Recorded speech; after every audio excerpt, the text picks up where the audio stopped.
Hello बच्चों, मैं हूँ रीता पंडा और मेरे चैनल हिंदी कक्षा में आप सबका बहुत स्वागत है। आज की इस हिंदी कक्षा में हम आपकी हिंदी पाठ्य पुस्तक वसंत भाग 2 के पहले पाठ हम पंछी उन्मुक्त गगन के संपूर्ण प्रश्न अभ्यास को करने जा रहे हैं, जिसमें हम भाषा की बात के अंतर्गत आने वाले प्रश्नों के व्याकरण को समझते हुए उनका अध्ययन करेंगे। इससे पहले की वीडियोस में मैं इस कविता के कठिन शब्दार्थ, उनसे वाक्य और कविता के हर एक अंश की व्याख्या के बारे में विस्तार से समझा चुकी हूँ, जिनका लिंक इस वीडियो के डिस्क्रिप्शन बॉक्स में भी आपको मिल जाएगा। अगर आपने उन वीडियोस को अभी तक नहीं देखा तो ज़रूर देखिएगा। इन वीडियोस को देखने के बाद यह कविता आपको बड़ी आसानी से पूरी तरह समझ आ जाएगी और आपके एग्ज़ाम के लिए भी बहुत अच्छी तैयारी हो जाएगी। लेकिन इसके लिए वीडियोस को शुरू से अंत तक पूरा ज़रूर देखिएगा और साथ ही साथ चैनल को सब्सक्राइब और बेल आइकन के बटन को प्रेस ज़रूर कर लीजिए, जिससे मेरी सारी वीडियोस और उनके नोटिफिकेशन आपको टाइम टू टाइम मिलते रहें। तो आइए जल्दी से शुरू करते हैं अपनी आज की कक्षा। प्रश्न 1। हर तरह की सुख सुविधाएं पाकर भी पक्षी पिंजरे में बंद क्यों नहीं रहना चाहते? उत्तर। हर तरह की सुख सुविधाएं पाकर भी पक्षी पिंजरे में बंद नहीं रहना चाहते, क्योंकि पक्षियों के लिए पिंजरे का जीवन पराधीनता का जीवन है।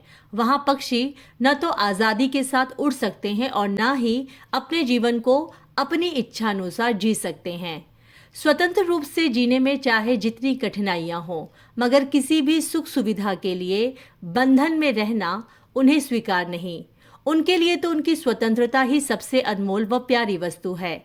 इस प्रकार बिना किसी बंधन के आज़ादी के साथ खुले नीले आकाश में उड़ना, बहता जल पीना, पेड़ की फुनगी पर झूलना ही पक्षियों के लिए सबसे बड़ा और सच्चा सुख है, जो उन्हें पिंजरे में मिलने वाली सुख सुविधाओं से नहीं मिल सकता। प्रश्न 2। पक्षी उन्मुक्त रहकर अपनी कौन कौन सी इच्छाएं पूरी करना चाहते हैं? उत्तर।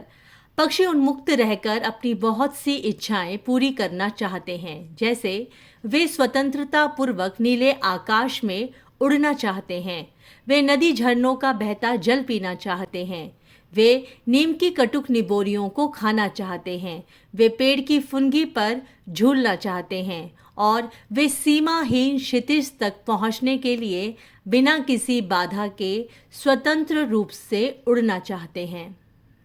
प्रश्न 3। भाव स्पष्ट कीजिए। या तो क्षितिज मिलन बन जाता या तनती सांसों की डोरी। उत्तर।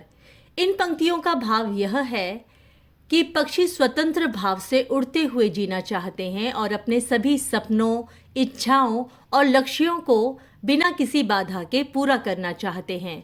इसीलिए क्षितिज के रूप में अपने लक्ष्य को पाने के लिए वे अपने प्राणों को गंवाने के लिए भी तैयार हैं। इस प्रकार पक्षियों को अपने प्राणों से अधिक प्रिय अपनी स्वतंत्रता है और वे न केवल स्वतंत्र रूप से जीना चाहते हैं, बल्कि वे चाहते हैं कि उनकी मृत्यु भी स्वतंत्र रूप से उनकी इच्छानुसार हो। वास्तव में उनके लिए स्वतंत्रता ही जीवन है और पराधीनता मृत्यु के समान।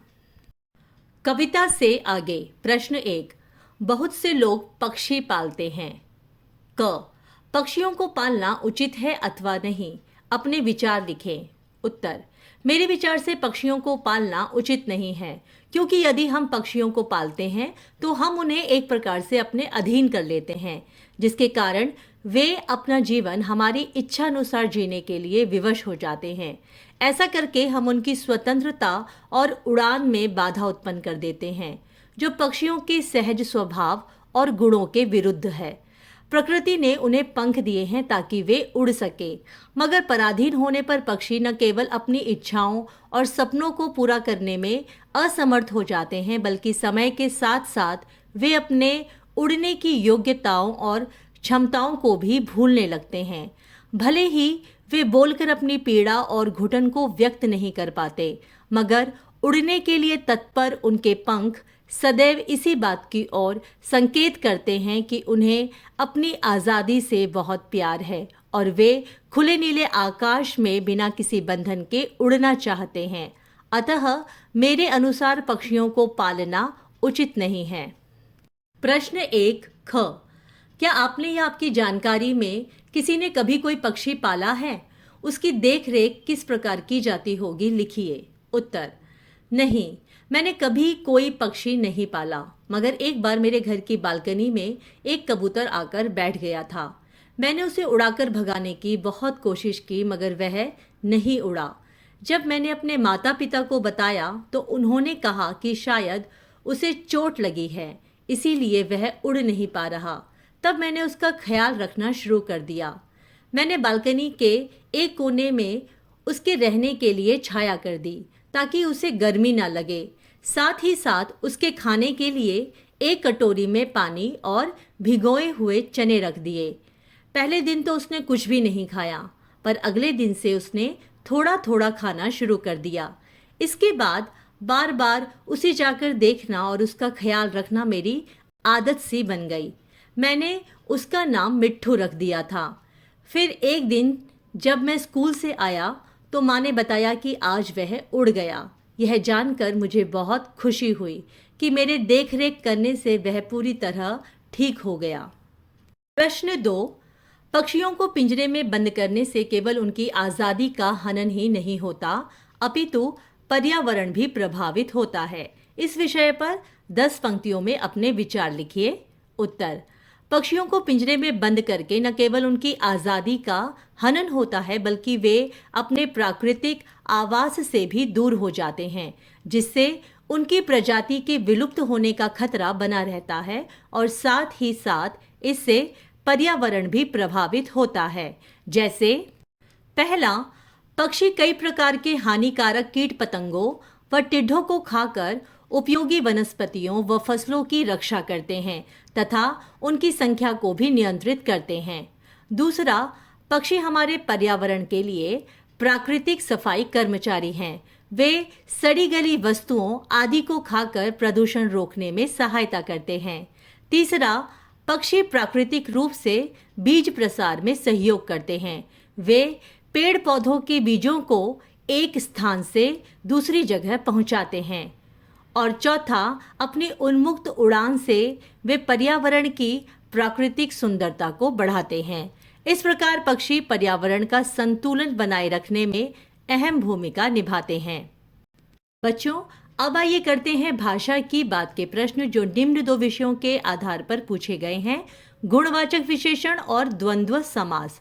तो आइए सबसे पहले एक एक करके इन दोनों विषयों के बारे में जान लेते हैं, जिससे हम अपने प्रश्नों को समझ पाएंगे और बड़ी आसानी के साथ उनके उत्तर भी दे पाएंगे। बच्चों, गुणवाचक विशेषण को जानने के लिए आइए सबसे पहले जानते हैं कि विशेषण क्या होता है। तो वे शब्द जो संज्ञा व सर्वनाम की विशेषता को बताते हैं उन्हें विशेषण कहते हैं। और बच्चों, विशेषण के 4 भेद हैं। पहला, गुणवाचक विशेषण। गुण यानी कि क्वालिटी। तो वे शब्द जो संज्ञा या सर्वनाम के गुण, दोष, अवस्था आदि को बताए उन्हें गुणवाचक विशेषण कहते हैं। दूसरा, संख्यावाचक विशेषण। ये शब्द संज्ञा या सर्वनाम की संख्या यानी कि नंबर या न्यूमरल को बताते हैं। तीसरा, परिमाणवाचक विशेषण। अब परिमाण यानी कि क्वांटिटी, यानी कि वे शब्द जो संज्ञा या सर्वनाम के मात्रा या परिमाण को यानी कि माप तोल को बताएं उन्हें परिमाणवाचक विशेषण कहते हैं। चौथा, संकेतवाचक विशेषण जिन्हें सार्वनामिक विशेषण भी कहा जाता है। बच्चों, तो वे सर्वनाम शब्द जो संज्ञा से पहले लगकर विशेषण शब्दों का कार्य करते हैं या उनकी ओर संकेत करते हैं उन्हें संकेतवाचक या सार्वनामिक विशेषण कहते हैं। आइए अब इन्हें कुछ उदाहरणों के माध्यम से समझते हैं। पहला वाक्य, बाग में लाल फूल खिले हैं। इस वाक्य में लाल शब्द फूल की विशेषता के बारे में बता रहा है, इसीलिए लाल शब्द विशेषण है। और यह फूल के गुण को बता रहा है कि फूल लाल रंग का है, इसीलिए यह गुणवाचक विशेषण है। दूसरा वाक्य, राम ने मुझे 2 पेंसिलें दी। इस वाक्य में 2 शब्द पेंसिलों की एक विशेष संख्या के बारे में बता रहा है, इसीलिए पेंसिल की संख्या संबंधी विशेषता को बताने के कारण यह संख्यावाचक विशेषण है। तीसरा वाक्य, मुझे 1 लीटर दूध चाहिए। इस वाक्य में 1 लीटर शब्द दूध की एक विशेष मात्रा के बारे में बता रहा है, इसीलिए यह परिमाणवाचक विशेषण है। चौथा वाक्य, यह पुस्तक मेरी है। इस वाक्य में यह शब्द जो कि एक सर्वनाम शब्द है, लेकिन यहाँ इस वाक्य में ये पुस्तक की ओर संकेत करते हुए उसकी विशेषता को बताने का कार्य कर रहा है, इसीलिए यह संकेतवाचक विशेषण है। बच्चों, तो विशेषण और उसके भेद के बारे में जानने के बाद अब आप गुणवाचक विशेषण के बारे में समझ गए होंगे। तो आइए प्रश्न 1 करते हैं। प्रश्न 1, स्वर्ण श्रृंखला और लाल किरण सी में रेखांकित शब्द गुणवाचक विशेषण हैं। कविता से ढूंढकर इस प्रकार के 3 और उदाहरण लिखिए। बच्चों, यहाँ आपको केवल 3 उदाहरण लिखने हैं, मगर मैंने कविता के हर अंश में आने वाले गुणवाचक विशेषण को रेखांकित कर दिया है, जिससे आप सभी गुणवाचक विशेषणों को समझ पाएं और उनकी पहचान कर पाएं। तो इस कविता में आने वाले सभी गुणवाचक विशेषण इस प्रकार हैं: उन्मुक्त गगन, कनक तीलियों, पुलकित पंख, बहता जल, कटुक निबोरी, कनक कटोरी, स्वर्ण श्रृंखला। आगे, नीले नभ, लाल किरण सी, तारक अनार के, सीमाहीन क्षितिज, आकुल उड़ान। ये था प्रश्न 1 का उत्तर। आइए अब करते हैं प्रश्न 2। बच्चों, हमारा अगला प्रश्न द्वंद्व समास पर आधारित है। तो आइए सबसे पहले जानते हैं कि समास क्या होता है। अब यहाँ हमने 2 वाक्य लिए हैं। पहला, यह एक भव्य राजा का महल है। दूसरा, यह एक भव्य राजमहल है। अब पहले वाक्य में हमने राजा का महल इन शब्दों में मेल करके इन्हें एक छोटा और नया शब्द बना दिया, राजमहल। तो इस प्रकार 2 या 2 से अधिक शब्दों के मेल से जो नया, छोटा और सार्थक शब्द बनता है उसे समास कहते हैं। और समास के मुख्य रूप से 6 प्रकार है, जिनमें से हम द्वंद्व समास के बारे में पढ़ेंगे। बच्चों, समास के विषय में जानने के बाद आइए करते हैं प्रश्न 2। भूखे प्यासे में द्वंद्व समास है। इन दोनों शब्दों के बीच लगे चिन्ह को सामासिक चिन्ह कहते हैं। बच्चों, इन्हें योजक चिन्ह भी कहा जाता है। इस चिन्ह से और का संकेत मिलता है, जैसे भूखे प्यासे, यानी कि भूखे और प्यासे। इस प्रकार के 10 अन्य उदाहरण खोजकर लिखिए। बच्चों, प्रश्न में दिए उदाहरण में आप देख सकते हैं कि द्वंद्व समास के अंतर्गत भूखे और प्यासे का मेल करने पर और शब्द का लोप हो जाता है और उसकी जगह योजक चिन्ह लग जाता है। तो द्वंद्व समास के उदाहरण इस प्रकार से हैं: माता पिता, माता और पिता, दाल रोटी, दाल और रोटी, सुबह शाम, सुबह और शाम, राम लक्ष्मण, राम और लक्ष्मण, तन मन, तन और मन, दूध दही, दूध और दही, कच्चा पक्का, कच्चा और पक्का, अन्न जल, अन्न और जल, पाप पुण्य, पाप और पुण्य, सुख दुख, सुख और दुख, दिन रात, दिन और रात, लाभ हानि, लाभ और हानि। तो ये थे इस पाठ के प्रश्न।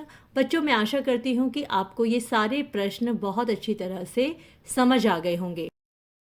बच्चों, अपने नेक्स्ट वीडियो में हम इस कविता के हर एक अंश की सप्रसंग व्याख्या लिखना सीखेंगे। बच्चों, आपको ये वीडियो कैसी लगी कमेंट करके मुझे ज़रूर बताइएगा, और अगर आपका कोई प्रश्न हो तो आप उन्हें भी मुझसे शेयर कर सकते हैं।